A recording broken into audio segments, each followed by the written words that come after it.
આજે આપણે ફેસબુકના માધ્યમથી ફરી પાછા એક વખત લાઈવ જોડાઈ રહ્યા છીએ. મેં આપને થોડા દિવસ પહેલા કહ્યું હતું કે આ લોકડાઉન સમય દરમિયાન આવા જ અવનવા ટોપિકો સાથે આપણે જોડાઈશું. મને આજે ખુશી થઈ રહી છે એ વાતની કે આમ ઘરે બેઠા જ ઘણા લોકો કંટાળ્યા હશે.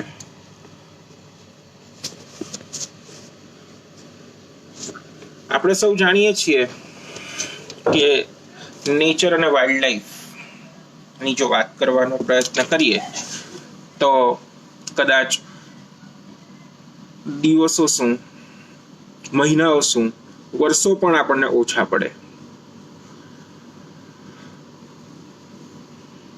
સૌ પ્રથમવાર આ પ્રકારનો એક વેબિનાર થવા જઈ રહ્યો છે, જેની અંદર સુરત, વડોદરા, અમદાવાદ અને રાજકોટ 4 જગ્યાઓથી આ વેબિનાર હોસ્ટ થઈ રહ્યો છે. મિત્રો, સુરતની અંદર છેલ્લા 35 વર્ષોથી વધારે કાર્યરત એવી નેચર ક્લબ સુરત નામની સંસ્થા, અમદાવાદની અંદર કોએક્ઝિસ્ટન્સ વિથ પાયથન નામનું ગ્રુપ. જો એ નામ ન લઉં અને જયદીપભાઈ મહેતા, ઋષિભાઈ પાઠક, આ એવા નામ છે કે વાઇલ્ડ લાઈફ પર કામ કરવામાં તેઓ હર હંમેશ અગ્રેસર રહેતા હોય છે. ત્રીજી સંસ્થા રાજકોટથી જો હું વાત કરું તો વાઇલ્ડ લાઈફ ટ્રસ્ટ ભાવિનભાઈ અમારા પરમ મિત્ર પણ છે, જેઓ ખૂબ સારું કામ કરે છે વાઇલ્ડ લાઈફ ક્રાઇમ્સ અટકાવવા માટે રાજકોટની અંદર અને સમગ્ર સૌરાષ્ટ્ર વિસ્તારની અંદર. આવા અલગ અલગ ફિલ્ડના નિષ્ણાંતોને આપ સૌ સમક્ષ આ એક પ્લેટફોર્મ પર લાવવાનો મને આ મોકો મળ્યો.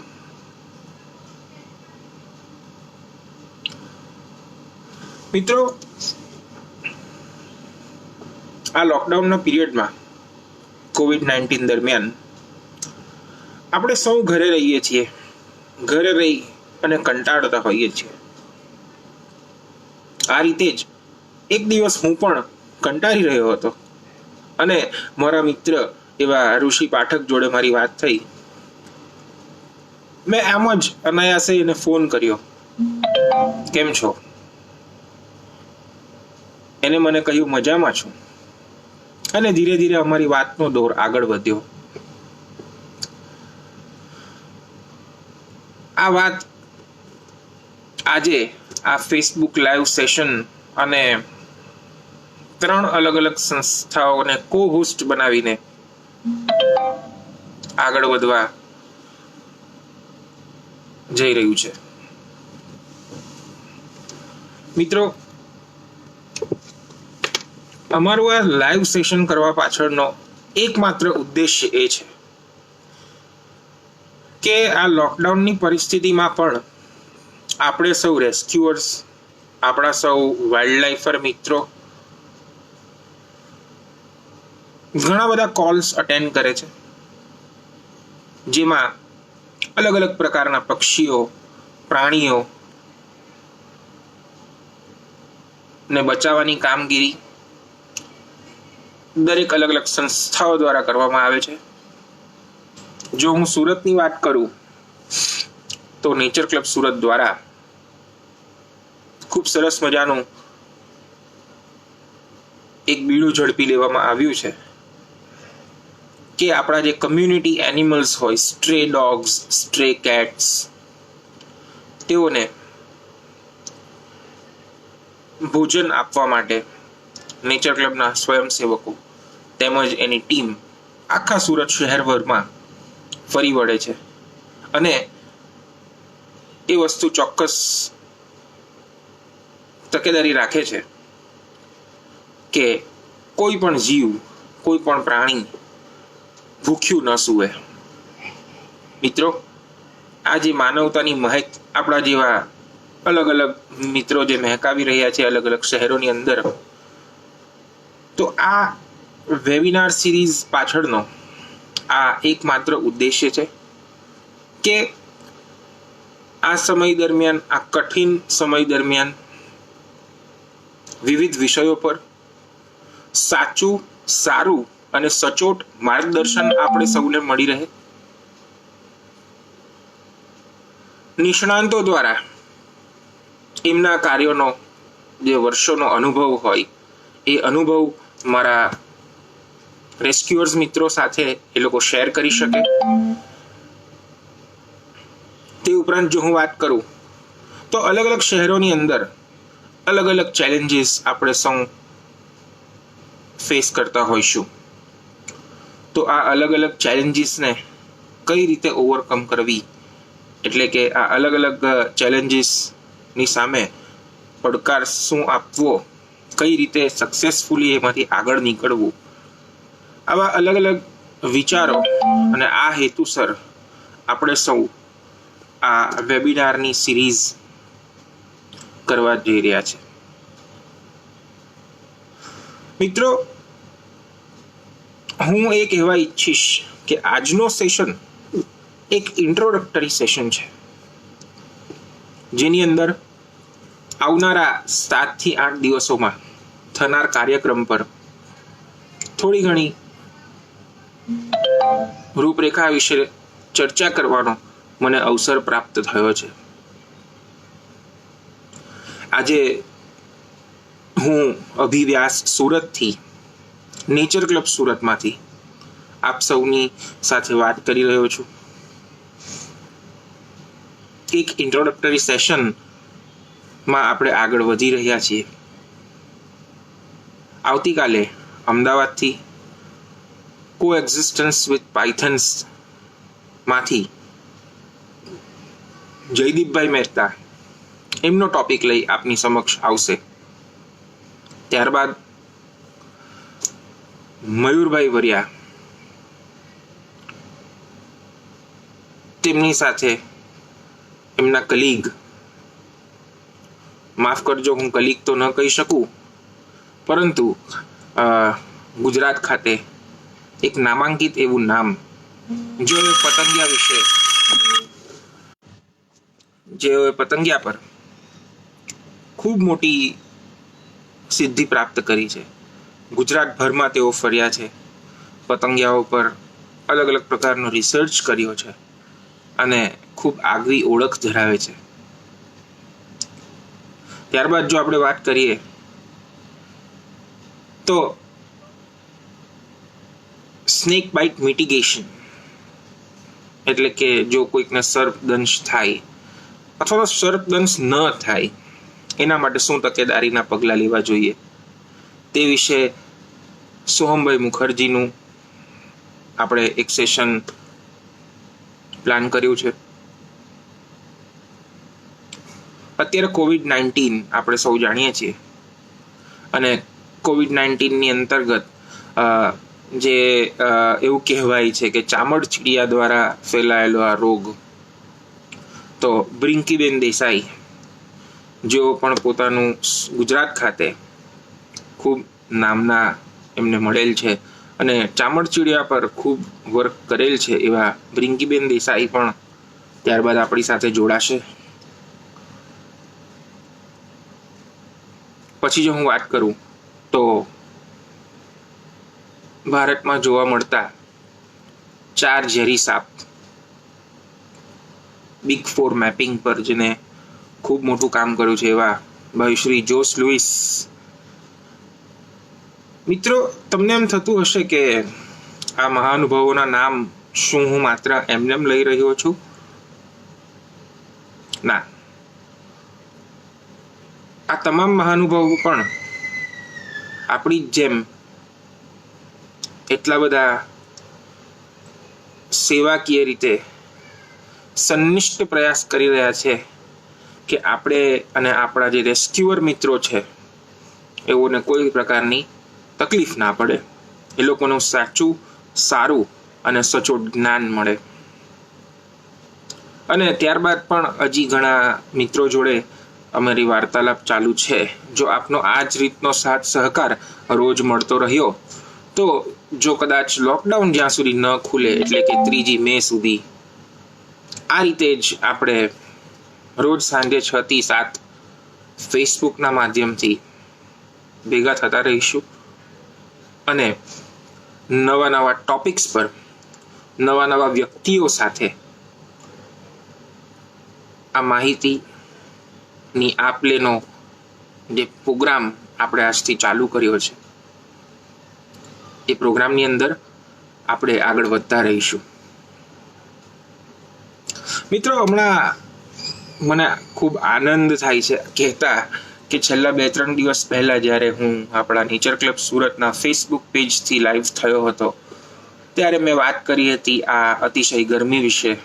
અને એ ગરમીની અંદર આપણે માટીના પાણીના કુંડા જો મૂકીએ, એ કુંડાને જો દિવસમાં 2-3 વખત પાણી ફરી પાછું એની અંદર ભરી અને ચોખ્ખાઈ રાખીએ તો ઘણા બધા પ્રાણી પક્ષીઓને એક પાણી પીવાથી હાશકારો મળી રહે એવું મારું માનવું હતું. અને એ મેં દરેક શહેરીજનોને અપીલ કરી હતી. મને કદાચ અત્યારે ખુશીની લાગણી અનુભવાય છે કે 10,000 કરતાં વધારે લોકોએ આ વિડીયો જોયો અને માત્ર જોયો જ નહીં પણ એના ઉપર અમલીકરણ કર્યું, એટલે કે પોતે એના પર અમલ પણ કર્યો. અને એ અમલ કર્યા બાદ એ લોકોએ સાચે પોતે જ ખૂબ ખુશીથી અનુભવ્યું કે વિવિધ પક્ષીઓ જેમ કે ચકલી, કાગડો, પોપટ, કાબર, જે આપણા કમ્યુનિટી બર્ડ્સ કહી શકાય એવા પક્ષીઓ ત્યાં આવતા થયા છે. એ જે વાડકો મુકાઈ રહ્યો છે ત્યાં આગળ પાણી માટેનો, એની અંદરથી પાણી પી રહ્યા છે. આ અતિશય ગરમીની અંદર પોતે આ પાણી પી અને એ લોકો હાશકારો અનુભવી રહ્યા છે. કેટલું સારું લાગે છે જ્યારે આ રીતે હું એ પક્ષીઓને પાણી પીતા જોઉં, એ પાણીની અંદર છબછબિયા કરતા જોઉં ત્યારે. અને મને ખબર છે કે આ માત્ર મારા પ્રયત્નોથી જ નથી થયું, આપણા સૌના સંનિષ્ઠ પ્રયત્નોથી આ વસ્તુ આપણે કરવામાં સફળ રહ્યા છે. હું આવું આ વેબિનાર સિરીઝ વિશેની થોડી વાત પર. મિત્રો, ઘણા બધા કોલ્સ દરરોજ આપણી સંસ્થાઓમાં આવતા હોય છે. આ લોકડાઉન દરમિયાનમાં દરેક વોલેન્ટિયર કદાચ બહાર નથી જઈ શકતો અને જવું પણ ન જોઈએ, પરંતુ કલેક્ટરશ્રીના આદેશ મુજબ અધિકૃત કરાયેલા અમુક વોલેન્ટિયર્સ દરેક શહેરની અંદર છે, જેઓ આ એનિમલ્સ કે બર્ડ્સના કોલ્સને અટેન્ડ કરવા માટે, એ લોકોને વાઇલ્ડ લાઈફ રેસ્ક્યુ માટે ખાસ કરીને એક કાર્ડ આપવામાં આવ્યો છે. એ કાર્ડનો ઉપયોગ કરીને ઘણા મિત્રો કોલ્સ અટેન્ડ કરી રહ્યા છે અને આ અબોલ પ્રાણી પક્ષીઓની સેવામાં હાજર રહ્યા છે. પરંતુ મિત્રો, અમુક જગ્યાએ હજી પણ એવું જોવા મળે છે કે અમુક વ્યક્તિઓ લોકડાઉનનું ઉલ્લંઘન કરે છે. આપણી સંસ્થાએ ખૂબ નામના મેળવી હોય એનો અર્થ એવો નથી કે આપણે એ નામનાનો દુરુપયોગ કરીએ. ચાલો ઠીક છે, એ બધી વાત મારે નથી કરવી, પરંતુ હું એમ કહું કે ગુજરાતીમાં એક કહેવત છે, ખાલી ચણો વાગે ઘણો. તો આપણા રેસ્ક્યુઅર્સ ભાઈઓ બહેનો ને કોઈ આ કહેવત ના કહી જાય એના માટે આ વાઇલ્ડ લાઈફ વેબિનાર્સની સિરીઝની શરૂઆત કરી છે. હું એક સેમિનારની અંદર હાજર રહ્યો હતો ત્યારે એક આપણા જ વાઇલ્ડ લાઈફ ફેકલ્ટીના એક નામાંકિત વ્યક્તિ એવા ગૌરીશંકરજી, પી ગૌરીશંકર, અગુમ્બે રેન ફોરેસ્ટની અંદર કિંગ કોબ્રા પર જેઓ પીએચડી કર્યું છે, જેઓ રિસર્ચર પણ છે પોતે, એમને કહ્યું હતું કે એમને એક સુરતમાં પ્રોગ્રામ કર્યો હતો. સુરતની અંદર અમે શું કહેવાય કે we were lucky to get Gaurishankarji as a speaker in Surat, અને સાયન્ટિફિક ટ્રેનિંગ ઓન સ્નેક્સ અમને મળી હતી. એની અંદર લગભગ 100-125 જેટલા મિત્રો પણ અમે ભેગા થયા હતા.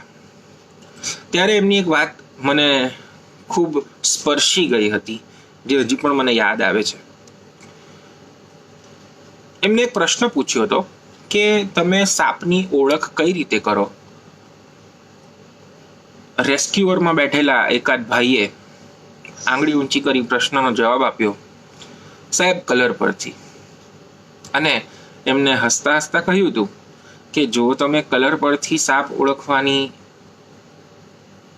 ઈચ્છા ધરાવતા હોવ તો તમારે સ્નેક્સ પર વર્ક ન કરવું જોઈએ. બર્ડ્સના ફિલ્ડમાં તમે જતા રહો એ તમારા માટે વધારે યોગ્ય છે. આવી ટિપ્પણી એમને કરી હતી. અને આ ટિપ્પણી ખૂબ મહત્વની હતી. જી મિત્રો, ઘણી વખત આપણને એવું જોવા મળે છે કે અધૂરું જ્ઞાન, આ પ્રકારના સાપ, કોઈ પણ પ્રકારના સાપ વિશેનું અધૂરું જ્ઞાન, કોઈ પક્ષીઓ વિશેનું અધૂરું જ્ઞાન, કે પછી કોઈ પ્રાણીઓ વિશેનું અધૂરું જ્ઞાન પોતાની પાસે રાખી અને પછી જ્યારે કોઈ વખત કોઈ એક સ્વયંસેવી સંસ્થાનો સ્વયંસેવક જ્યારે કોલ પર જાય છે, એની ભાવના તો ખૂબ સારી છે કે એને એક જીવનો બચાવ કરવો છે, પરંતુ આ અધૂરા જ્ઞાનના કારણે કોઈક વખત એવું બનતું હોય કે સર્પદંશ થાય છે. સર્પદંશ થાય ત્યાં સુધી તો હજુ એકવાર વાંધો ન હતો, પરંતુ ઝેરી સાપનો જો સર્પદંશ થાય છે તો તે વ્યક્તિ પોતાનું જીવન તેમજ પોતાના પરિવારને મુશ્કેલીમાં મૂકે છે. આવા ઘણા કિસ્સા આપણે અવારનવાર વર્તમાન પત્રોની અંદર વાંચતા હોઈએ છીએ. ઘણા નવા રેસ્ક્યુઅર્સ એટલે કે જેઓ લગભગ કદાચ 1-2 વર્ષથી વાઇલ્ડ લાઈફ રેસ્ક્યુ ફિલ્ડની અંદર આવ્યા હોય, ઘણી બધી શાળાઓના અથવા તો કોલેજના વિદ્યાર્થીઓ જે લોકો જ્યારે નવા જોડાય છે કોઈક પણ સંસ્થાઓ જોડે, ત્યારે એ લોકોની અંદર એક કુતૂહલ રહેલું હોય છે, એક અંદરથી એક ફિલિંગ હોય કે હું સાપ પકડું, કોઈ પણ વાઇલ્ડ લાઈફને રેસ્ક્યુ કરવાનો પ્રયત્ન કરું, હું એકલા હાથે એને રેસ્ક્યુ કરું. આવા ઘણા બધા અલગ અલગ પ્રકારના ઈચ્છાઓ એને થતી હોય છે ઘણી વખત. અને આવી ઈચ્છાઓ પૂરી કરવા જ્યારે એ જતા હોય છે ત્યારે પેલું કહેવાય ને કે કોન્ફિડન્સ એ સારી વસ્તુ છે, પણ ઓવર કોન્ફિડન્સ જો હોય તો માણસ પોતે જ પોતાના ઓવર કોન્ફિડન્સનો શિકાર થઈ જતો હોય છે. તો આવી રીતે ઓવર કોન્ફિડન્સના કારણે ઘણીવાર ઘણા વ્યક્તિઓ સર્પદંશને ભેટે છે. એમાં કોઈક વાર એવું પણ બને છે કે કોઈક વ્યક્તિ પોતાનો જીવ પણ ગુમાવી બેસે છે. જી મિત્રો,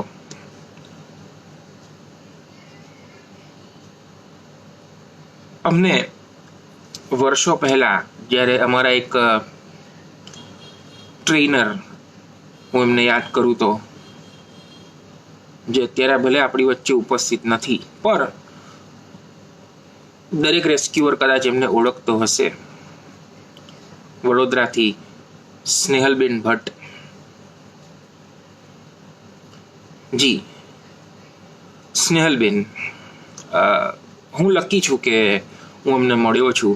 એમની પાસે થોડો ઘણો સમય મને મળ્યો હતો, એક ટ્રેનિંગ લેવાનો મોકો મળ્યો હતો. બેન હંમેશા કહેતા કે તમે સેફ રહેશો તો તમે બીજાને સેફ રાખી શકશો. આ કામની અંદર મિત્રો રિસ્ક તો રહેલું જ છે, પણ રિસ્કના પણ 3 અલગ અલગ પ્રકારની આજે હું વાત કરવા જઈ રહ્યો છું. કદાચ મારી વાત આપને બોરિંગ લાગે, પરંતુ મિત્રો હું આપ સૌને ફરી એકવાર વિનંતી કરું છું કે આ સમજવા જેવી વાત છે. રિસ્ક 3 પ્રકારના છે. પહેલો પ્રકારનો રિસ્ક છે તે એ છે કે બ્લાઇન્ડ રિસ્ક. બીજો પ્રકારનો રિસ્ક છે એ છે કેલ્ક્યુલેટિવ રિસ્ક. પહેલા હું આ બેની વચ્ચેનો તફાવત તમને બતાવું. બ્લાઇન્ડ રિસ્ક કશું પણ જોયા વગર આંખ બંધ કરીને કૂદી પડો, બસ, that is called blind risk. મિત્રો, રેસ્ક્યુ ફિલ્ડની અંદર બ્લાઇન્ડ રિસ્ક કદાપી ન લેવાય. બીજા પ્રકારનું રિસ્ક જે છે તે છે કેલ્ક્યુલેટિવ રિસ્ક. આપણને ખબર છે કે આપણી સામે કદાચ ઝેરી સાપ છે.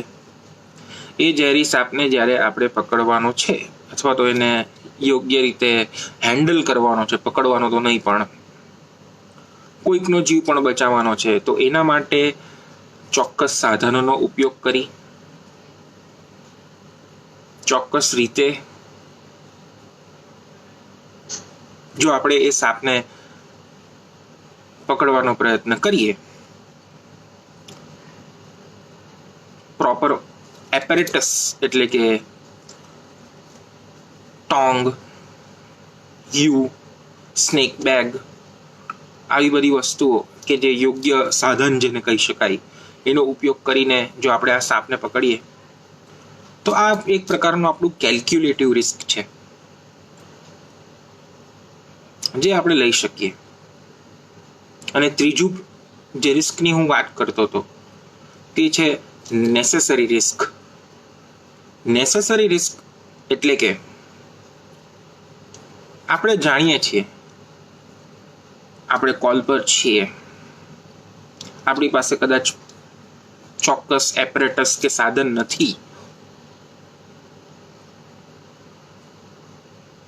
આપણી પાસે કદાચ બેક સપોર્ટ પણ નથી. આવા સમયે જે નિર્ણય આપણે લેવાનો આવે છે એ નેસેસરી રિસ્કનો છે. ત્યારે આપણે જાણીએ છીએ કે આપણી પાસે ભલે કંઈ નથી, આપણી પાસે કોઈ ઓપ્શન બચ્યું જ નથી, એટલે આપણે નેસેસરી રિસ્ક લેવું જ પડવાનું છે. પણ એ નેસેસરી રિસ્ક લેતી વખતે પણ કઈ રીતે પોતાની જાતને સેફ રાખીએ, એ જ સાચો અને સારો રેસ્ક્યુઅર મારી દ્રષ્ટિએ કહી શકાય.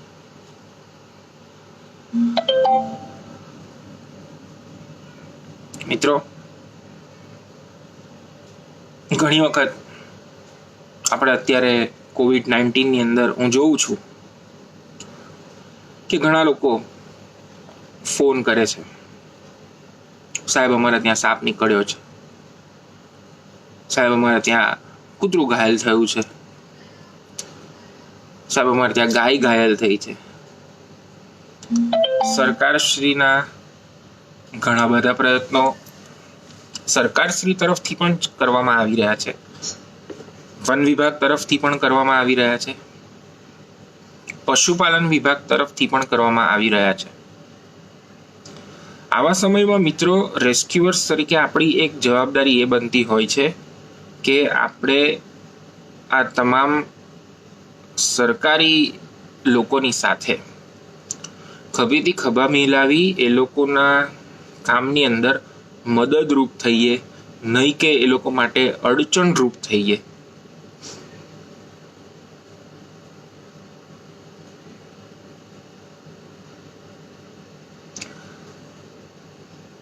બીજી વસ્તુ જો હું અહીંયા વાત કરવાનો મોકો લઉં તો એ છે કે ઘણા લોકો રેસ્ક્યુને સિરિયસલી નથી લેતા. એ લોકો રેસ્ક્યુને એક ઓવર કોન્ફિડન્સમાં લેતા હોય છે, શો ઓફ જેને હું કહી શકું. મિત્રો, રેસ્ક્યુઅર તરીકે આપણી જવાબદારી પહેલાં એ હોય છે કે આપણે પોતાની જાતને સેફ રાખીએ. જે પ્રાણી કે પક્ષીનો બચાવ કરવા ગયા છે તેને સેફલી આપણે એ વિકટ પરિસ્થિતિમાંથી બહાર લાવીએ અને એને યોગ્ય સારવાર આપીએ, તો આપણે સાચા અર્થમાં એક સારા રેસ્ક્યુઅર કહેવાઈએ. આવા ઘણા બધા ટોપિક્સ, આવા ઘણા બધા શું કહેવાય કે ઇશ્યુઝ આપણી સામે ઘણી વખત આવતા હોય છે. ત્યારે ઘણીવાર આપણને એમ થાય કે આમાં કોનું માર્ગદર્શન મેળવવું જોઈએ. અમુક બુક્સ મળે છે માર્કેટની અંદર. પુસ્તકો વાંચીને શું તમે એક સારા રેસ્ક્યુઅર બની શકો? મિત્રો, કહાવત તો છે જ કે books are our best friend. એ વાત સાચી જ છે, પરંતુ જ્યાં સુધી તમને ફિલ્ડ એક્સપિરિયન્સીસ વિશે માહિતી નહીં હોય, જ્યાં સુધી તમને ફિલ્ડ એક્સપિરિયન્સીસનો જેને અનુભવ કર્યો હોય એવા લોકો સાથે તમે સંપર્કમાં નહીં આવ્યા હો, ત્યાં સુધી હું એવું માનું છું કે તમે કોઈ રેસ્ક્યુ કરવા માટે તૈયાર નથી. તો આ વેબિનારમાં આપણે આવા જ મિત્રોને ભેગા કરવાનો એક અમારો પ્રયાસ છે.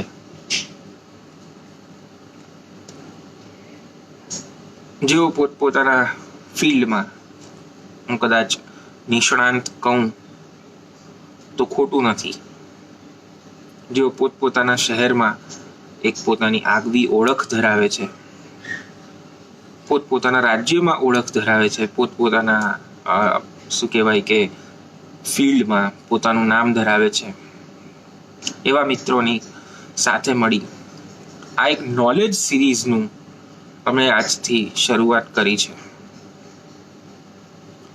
નેચર ક્લબ સુરત નો મુખ્ય ઉદ્દેશ્ય environment education and conservation of animals and birds and wild life. તો એન્વાયરમેન્ટલ એજ્યુકેશન, કોન્ઝર્વેશન શું છે, કઈ રીતે કરી શકાય, એ વસ્તુ માટે જ આ એક સંનિષ્ઠ પ્રયાસ અમે કરી રહ્યા છે. મિત્રો, આજે મને એક ખુશીની લાગણી અનુભવાય છે. તમે માત્ર વિચાર તો કરો કે એક નાનકડો વિચાર હું વિચારતો હતો લોકડાઉનની અંદર કંઈક કરવું. મારા જેવા ઘણા મિત્રો હશે જેઓ લોકડાઉનમાં બોર થતા હશે, તો એ લોકો જોડે વાત કરું, સંવાદ કરું, મારા એક્સપિરિયન્સીસ એ લોકો જોડે શેર કરું, એ લોકોના એક્સપિરિયન્સીસ હું જાણું. આ નાનકડો વિચાર માત્ર આજે આપણને સૌને આ એક ફેસબુકના માધ્યમથી સાથે લઈ આવ્યો. એટલે ખુશીની વાત છે.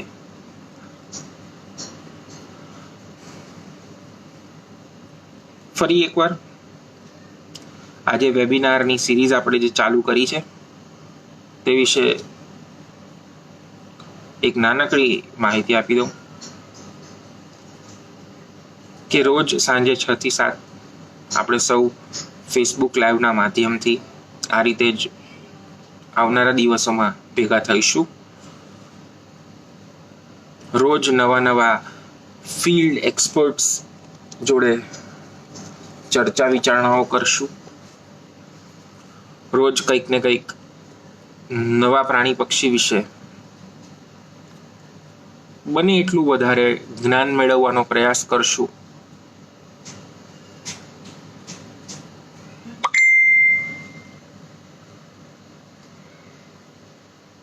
અને આપની સાથે ફેસબુક લાઈવના આ માધ્યમથી પ્રશ્ન ઉત્તર કરશું. મિત્રો, હું અહીંયા મારી જે વાત મારે કહેવી હતી એના અમુક અંશ મેં આપને જણાવ્યા. આજે મને જે મોકો મળ્યો છે તો આપણે સૌ ફેસબુક લાઈવના માધ્યમથી પ્રશ્ન ઉત્તર તરફ જો આગળ વધી શકીએ. તમારા જે પણ પ્રશ્નો હોય એ પ્રશ્નો તમે મૂકી શકો છો અને હું પ્રયત્ન કરીશ કે આપના આ સવાલોના હું જવાબ આપી શકું.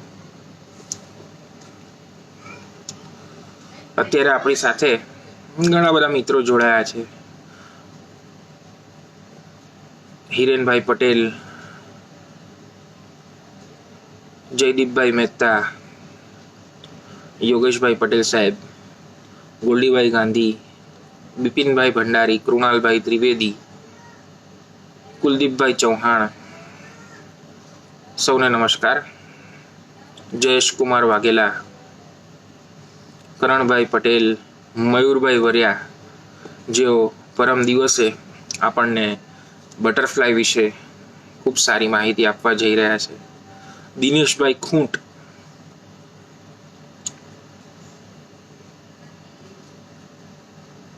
મિત્રો, આપના સૌના પ્રશ્નો આવકાર્ય છે. હું ઈચ્છા રાખું છું કે આપ અમુક પ્રશ્નો પૂછો. શક્ય હોય તો એના જવાબ આપવાનો પ્રયાસ કરીશ. દિનેશભાઈનો પ્રશ્ન છે, હડકાયા કૂતરાને શું કરી શકાય અત્યારે? દિનેશભાઈ, અત્યારે આપણે સૌ જાણીએ છીએ લોકડાઉનનો પીરિયડ ચાલી રહ્યો છે. તેમ છતાં પણ સરકારશ્રી દ્વારા ચલાવવામાં આવતી એમ્બ્યુલન્સ 1962 કાર્યરત છે. 1962. જો આપણે એમાં ફોન કરીએ તો 1962ના ડોક્ટર્સનો ચોક્કસપણે અત્યારે આપણે માર્ગદર્શન મેળવી અને આગળ વધી શકીએ.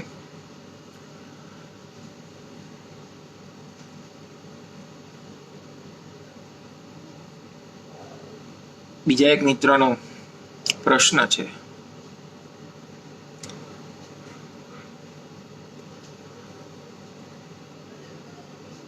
તે કહી રહ્યા છે કે નેચર ક્લબ સુરત ની જેમ અન્ય કઈ કઈ સંસ્થાઓ સુરતમાં કામ કરી રહી છે. જી મિત્રો, હું આપને જણાવી દઉં કે નેચર ક્લબ સુરતની જેમ અન્ય બીજી 14 સ્વયંસેવી સંસ્થાઓ છે જે સુરત શહેરની અંદર પ્રાણી પક્ષીઓના બચાવ માટે, તેઓની સારવાર માટે કાર્યરત છે. ત્યારબાદ કુલદીપભાઈ ચૌહાણનો પ્રશ્ન આવી રહ્યો છે કે રેસ્ક્યુઅર્સને સ્નેક બાઇટ, આ બધું સોશિયલ મીડિયામાં શો ઓફ ના કરવાનું એવું મારું માનવું છે. રેસ્ક્યુઅર્સ ને સ્નેક બાઇટ, આ બધું સોશિયલ મીડિયામાં શો ઓફ ના કારણે વધ્યું છે એવું મારું માનવું છે. જી કુલદીપભાઈ, આપની વાત સાચી છે. એટલા માટે વન વિભાગ દ્વારા આવા જે પણ સોશિયલ મીડિયાની અંદર જે પણ લોકો આવો શો ઓફ કરતા હોય છે, લોકડાઉન પહેલા જ જો આપણને ખ્યાલ હોય તો સુરતની અંદર કીર્તિ પટેલ નામના એક જે બેન હતા, તેઓએ ટિકટોકના માધ્યમ પર પોતાના આવા કંઈક વિડીયોઝ પોસ્ટ કર્યા હતા. તો વન વિભાગે તેમને દંડ કર્યો હતો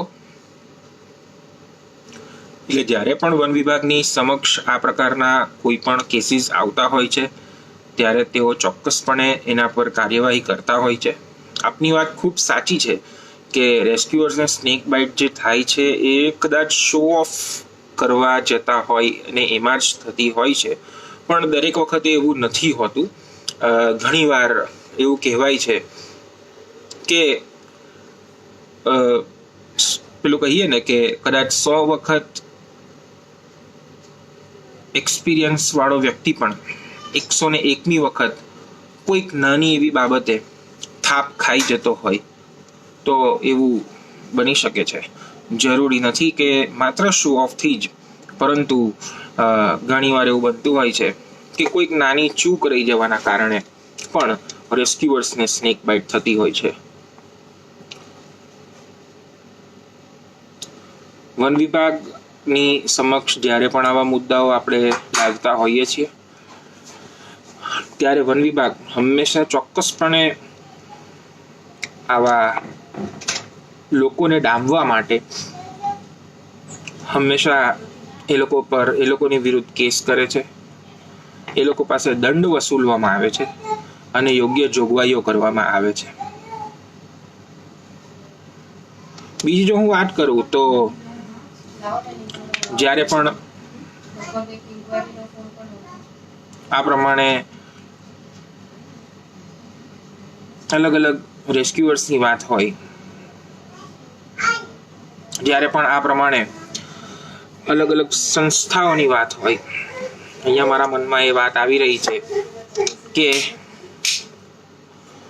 આ રીતના જ્યારે અલગ અલગ સંસ્થાઓની વાત થાય ત્યારે ઘણા લોકો કહીએ ને કે ચરસા ચરસી જેવો માહોલ બની જતો હોય છે. કોઈક વખત મારી સંસ્થાના સ્વયંસેવકોએ આ કાર્ય કર્યું, મારા છોકરાઓએ આ કાર્ય કર્યું. મિત્રો, આમાં એવી કોઈ ગૌરવવંતી વાત મને નથી લાગતી. આપણે સૌ જ્યારે એક જ ઉદ્દેશ્ય લઈને આગળ ચાલતા હોઈએ તો એમાં આ પ્રકારે બાળપણું ન કરવું જોઈએ એવું મારું ચોક્કસ માનવું છે. કૃણાલભાઈ કાપડિયા આપણી સાથે જોડાયા છે. એઓ પણ એ જ વાતને સમર્થન આપી રહ્યા છે કે ઓવર કોન્ફિડન્સ હોય છે એટલા માટે જ થાય છે આવી બધી બાઇટ્સ. કૃણાલભાઈ, મેં આપને એમ કહ્યું તે રીતે દરેક વખતે એ વસ્તુ નથી હોતી, કારણ કે અમે સાક્ષી રહ્યા છે આ વસ્તુના.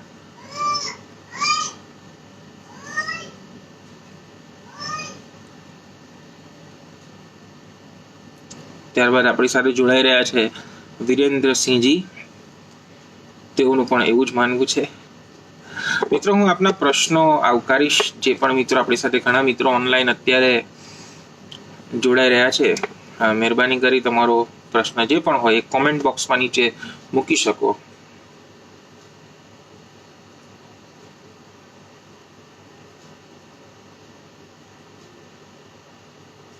આ વાત છે રેસ્ક્યુઅર્સ વિશેની. થોડી હવે આપણે વાત કરીએ અલગ અલગ શહેરો વિશેની. અલગ અલગ શહેરોની જો હું વાત કરું તો ઘણીવાર મારી અને ઋષિભાઈ વચ્ચે વાત થતી હોય તો એમાં અમે ડિસ્કશન્સ કરતા હોઈએ છીએ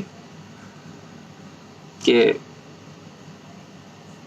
સુરત શહેરની અંદર અમે આ રીતે કાર્યરત છીએ, તમે અમદાવાદની અંદર કઈ રીતે શું શું કાર્ય કરો છો. ઘણીવાર ઘણા બધા નવા નવા પ્રોજેક્ટ વિશે પણ માહિતી મળે. ઘણીવાર રેસ્ક્યુઇંગ ટેકનિક્સની જો હું વાત કરું તો ઘણી બધી નવી નવી રેસ્ક્યુ ટેકનિક્સ પણ, ઓથેન્ટિક સાયન્ટિફિક ટેકનિક્સ પણ અમે આ રીતે એકબીજા જોડે શેર કરતા હોઈએ છીએ, જાણતા હોઈએ છીએ, શીખતા હોઈએ છીએ.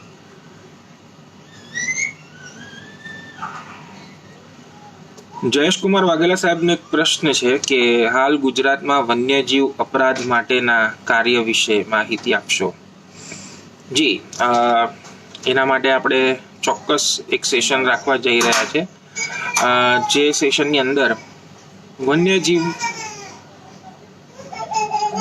જે અપરાધ છે, વન્યજીવોને જે સંરક્ષિત જીવો ઘણા લોકો પોતાના ઘરે રાખતા હોય છે અથવા તો એની તસ્કરી કરવામાં આવતી હોય છે, આવું કંઈ પણ જે હોય છે તો વાઇલ્ડ લાઈફ પ્રોટેક્શન એક્ટ પર આપણે ચોક્કસપણે એક પ્રયત્ન કરીશું આ વેબિનારની સિરીઝમાં કે આપણે કોઈ એક્સપર્ટ સાથે એના વિશે પણ ચર્ચા કરીએ. અમીબેન શ્રીમાળીનું કહેવું છે કે સ્નેક અવેરનેસ હજુ પણ ઘણા ઇન્ટિરિયર વિસ્તારમાં નથી. ખૂબ સાચી વાત છે બેન.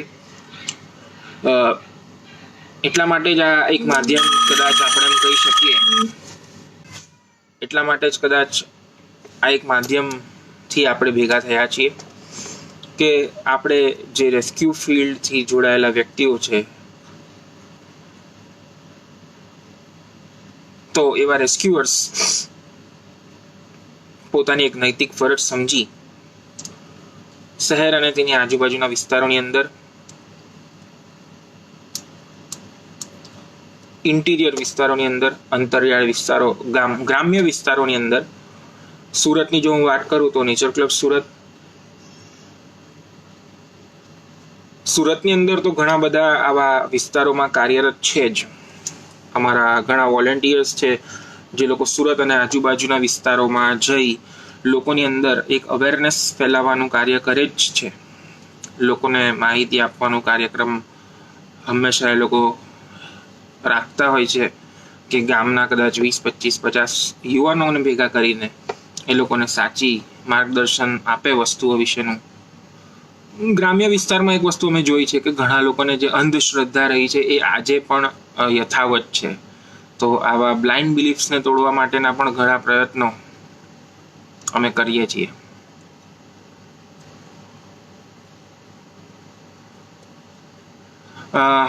કૃણાલભાઈનો પ્રશ્ન છે કે હાલમાં જેમ 108 ફરે છે માણસો માટે 24 કલાક, એમ 1962 એ ફક્ત 8 થી 8 કેમ કાર્ય કરે છે?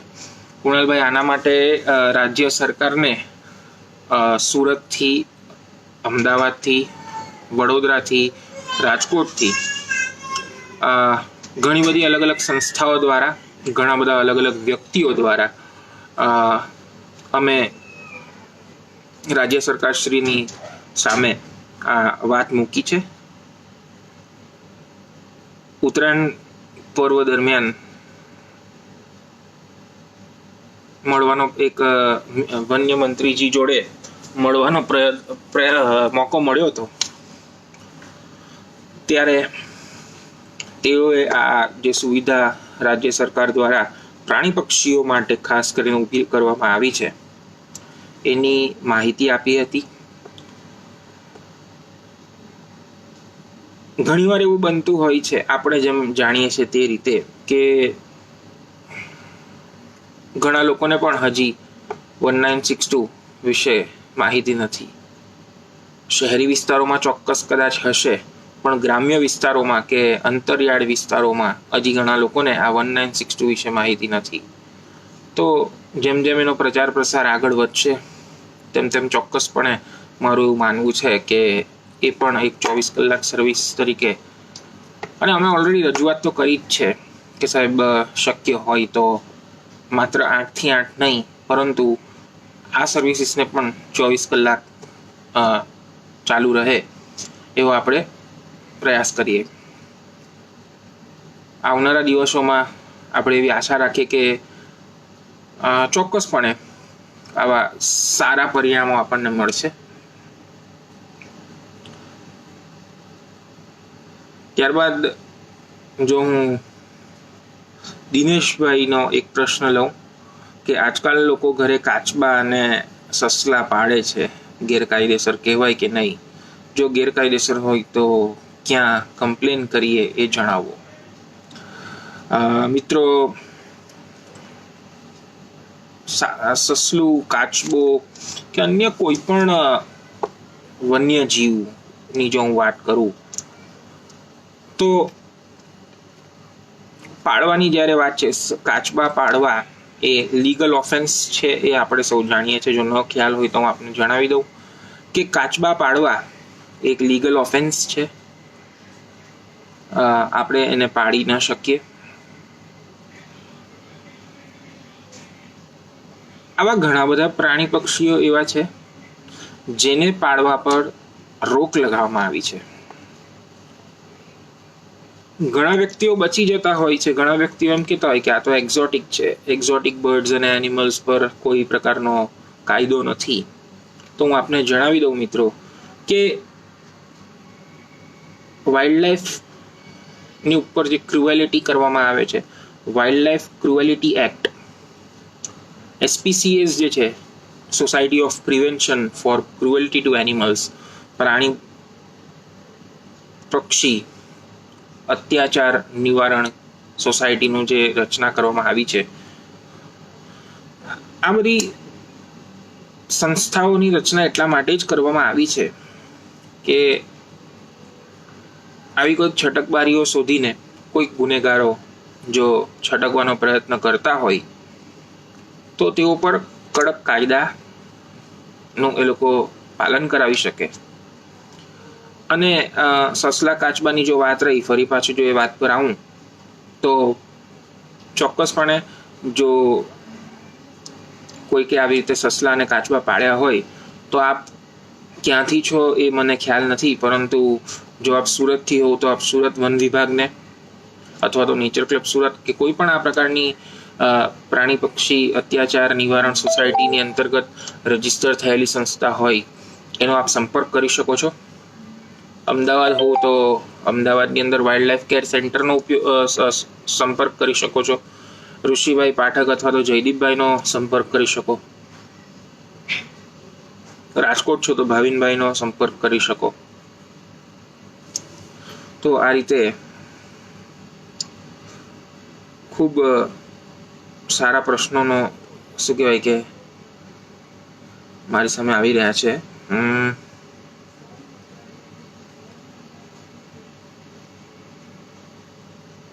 જી જયેશ કુમારભાઈ, જયેશભાઈ,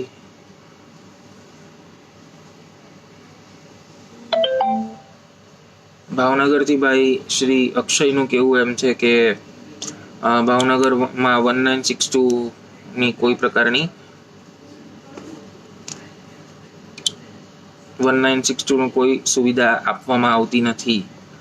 ઓકે જી અક્ષયભાઈ, તો ચોક્કસ આપણે એમાં પણ એ તરફ પણ અમે લોકો સરકારશ્રીનું ધ્યાન દોરવાનો પ્રયત્ન કરશું અમારા સંસ્થાઓના માધ્યમથી, આપણા વાઇલ્ડ લાઈફ રેસ્ક્યુઅર્સના માધ્યમથી. ત્યારબાદ જયેશકુમાર વાઘેલા સાહેબ કહે છે કે શું આપને લાગે છે કે વન્યજીવ અનુસૂચિનું લિસ્ટ ગુજરાત રાજ્ય માટે અપડેટ કરવું જોઈએ? જી ચોક્કસપણે એ લિસ્ટ આપણે અપડેટ કરવું જ જોઈએ. કયા કયા પ્રાણી પક્ષીઓ અનુસૂચિત છે. પરંતુ ઘણીવાર એવું થતું હોય છે કે જ્યારે સર્વેસ થતા હોય, કાઉન્ટ્સ થતા હોય, તો એમાં કોઈક માહિતી, કોઈક ઇન્ફોર્મેશન કદાચ રોંગ મળી ગઈ હોય તો એને રેક્ટિફિકેશન શું કહેવાય કે વી કેન ઓલવેઝ રેક્ટિફાય થિંગ્સ. આપણે હંમેશા સુધારેલી યાદીઓ ઉપયોગ કરી શકીએ. કુલદીપભાઈ ચૌહાણનું કેવું છે કે અક્ષયભાઈ ત્યાં આપ વિક્ટરી પાર્કમાં કદાચ જો મને એવું લાગે છે કે કુલદીપભાઈને એમનો જવાબ મળી રહ્યો છે કે અક્ષયભાઈ ત્યાં વિક્ટોરિયા પાર્કમાં જાણ કરશો તો તેઓ લઈ જશે અને રેસ્ક્યુ કરશે, અથવા હું તમને નંબર આપીશ. જી કુલદીપભાઈ, જો મિત્રો કેટલું ખૂબ સરસ એક પ્લેટફોર્મ આપણે આજે આ તૈયાર કરી રહ્યા છે કે એક મિત્રની સમસ્યા હતી અને બીજા એક મિત્રએ તરત જ એમની પાસે જે માહિતી હતી એ માહિતી આપી અને પેલું કહેવાય ને કે એક બ્રિજ બાંધી આપ્યો, એક પુલ બની ગયો એ લોકો વચ્ચે. આ જ વસ્તુના લીધે, આ જ વિચારથી અમે આ વેબિનાર્સને, વાઇલ્ડ લાઈફ વેબિનારનો જે વિચાર છે એ આ રીતની એક્ટિવિટીઝ માટે જ છે. જી મિત્રો, તો મને લાગે છે કે સમય થયો છે અને આપણે સૌએ હવે કદાચ રજા લેવી જોઈએ. ફરીથી આવતીકાલે આ પ્રકારના ખૂબ સરસ ટોપિક, કદાચ મારું જો હું માનું છું ત્યાં સુધી જયદીપભાઈ મહેતા આવતીકાલે આપણી સામે ઉપસ્થિત થનાર છે અને સાપ વિશે ખૂબ અદ્ભુત બેઝિક લેંગ્વેજમાં કદાચ બધાને સમજ પડે તે રીતે જયદીપભાઈ આપની સમક્ષ આવતીકાલે આવવા જઈ રહ્યા છે. કુલદીપભાઈનો એક વિચાર અહીંયા આવી ગયો છે કે ઓલ ગુજરાતનું એક રેસ્ક્યુ માટેનું પેજ બનાવવાની જરૂર છે. આપનો વિચાર જણાવજો. જી કુલદીપભાઈ,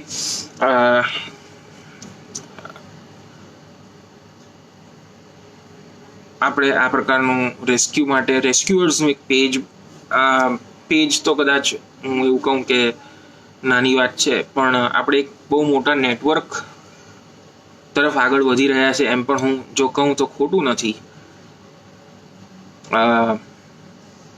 જોસ લુઇસ, જે મેં તમને કહ્યું, તેઓ ISRN એટલે કે ઇન્ડિયન સ્નેક રેસ્ક્યુ નેટવર્ક ચલાવી રહ્યા છે કે જેમાં ભારતભરની અંદર ક્યાં ક્યાં રેસ્ક્યુઅર્સ લોકેટેડ છે એ આપણને ખબર હોય.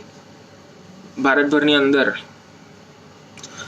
કોઈકને ક્યારે કોઈકને જો સર્પદંશ થાય તો એને તાત્કાલિક કઈ હોસ્પિટલ ક્યાં લઈ જવા, ભારતભરની અંદર જોવા મળતા બધા અલગ અલગ સાપોની એક ફિલ્ડ ગાઈડ ઓનલાઈન એક મોબાઈલમાં આપણે હોય છે. તો આવું ઘણું બધું મિત્રો આપણે મતલબ કે આવી ઘણી બધી વસ્તુઓ સાથે આપણે જોડાવા જઈ રહ્યા છે. અને સુરત શું, અમદાવાદ શું, રાજકોટ શું, મારું તો એવી ઈચ્છા છે કે આપણે આ રીતે જો બધા રેસ્ક્યુઅર્સ મિત્રો એકત્ર થઈએ તો આપણે કહીએ ને કે ભારતભરની અંદર પણ આપણું આવું એક રેસ્ક્યુઅર્સનું નેટવર્ક બને એ કદાચ ખોટું નથી. અને નોલેજ ઇઝ શેરિંગ મિત્રો. મારું એકલાનું નોલેજ હું એકલો જ લઈને બેસી રહું તે નહીં ચાલશે.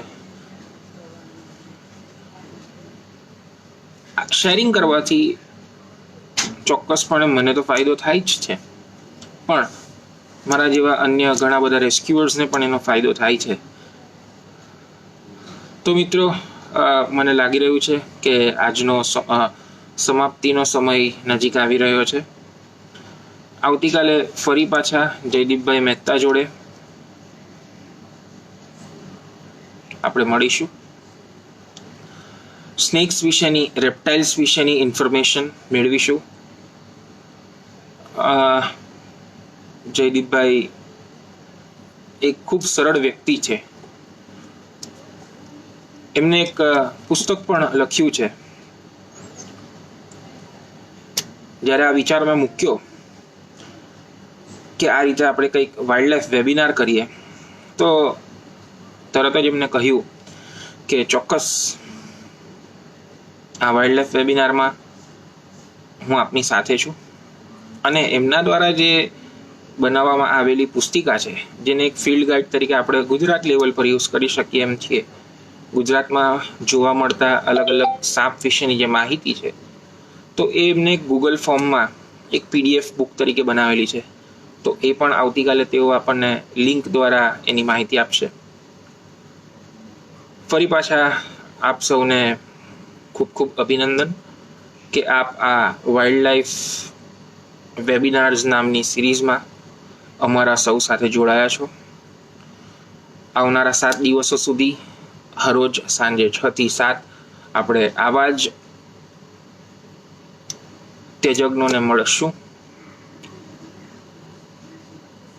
એ લોકો સાથે ચર્ચાઓ કરશું અને અંતે નોલેજ લઈ છૂટા પડશું અને એ નોલેજનો આપણા જીવનમાં ઉપયોગ કરશું. તો last but not the least, thank you one and all જેઓ આ સેશનમાં હાજર રહ્યા હતા. કદાચ કોઈક કારણોસર જો એ લોકો હાજર ન રહ્યા હોય તો આ વેબિનાર અમે લોકો ફેસબુકના માધ્યમ પર પોસ્ટ પણ કરીશું, શેર પણ કરીશું કે અત્યારે નહીં તો પછી પણ જ્યારે પણ લોકોને સમય મળે તો એ જોઈ શકે. તમને પણ સૌને વિનંતી કે આ બધી લિંક્સ બને એટલી વધારે તમારા ગ્રુપ્સમાં શેર કરજો જેથી કરીને આપણે આપણું એક નેટવર્ક, એક મજબૂત મોટું નેટવર્ક બનાવી શકીએ અને સાચા અર્થમાં વન્યજીવો, સંરક્ષિત જીવો, રેસ્ક્યુ, રિહેબિલિટેશન વગેરે ઘણા બધા અલગ અલગ વિશિષ્ટ મુદ્દાઓ પર કામ કરી શકીએ. ફરી મળીએ, ત્યાં સુધી રજા આપશો. નમસ્કાર.